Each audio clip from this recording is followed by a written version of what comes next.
Welcome to our channel. Today we how to activate Hulu Live on Apple TV. Easy setup step by step clearly. To activate Hulu Live on your Apple TV, begin by turning on your Apple TV. Once it's powered on, navigate to the App Store using your remote. In the App Store, use the search function to find the Hulu app. Select the Hulu app from the search results. If you haven't installed the app yet, select the Get button to download and install it. After the installation is complete, open the Hulu app.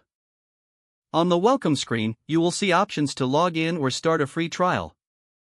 If you already have a Hulu account, select the login option. Enter your email and password associated with your Hulu account.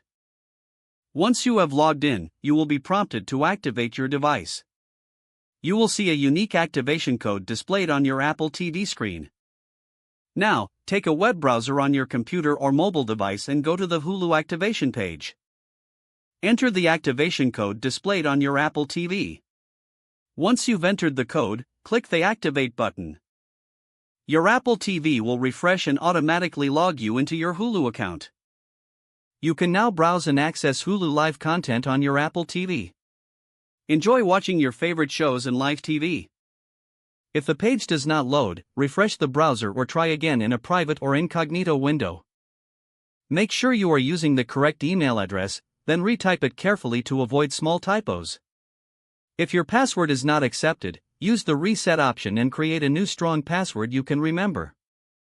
Check your spam folder for verification or security emails, then complete any requested confirmation steps. Enable two-factor authentication if available to improve account security and reduce unauthorized access risk.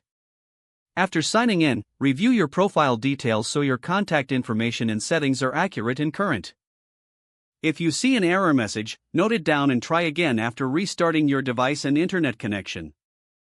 Log out when you finish, especially on shared devices, to keep your account and payment information secure. If the page does not load, refresh the browser or try again in a private or incognito window. Make sure you are using the correct email address, then retype it carefully to avoid small typos. If your password is not accepted, use the reset option and create a new strong password you can remember. Don't forget to like this video and subscribe to our channel for more step-by-step tech guides.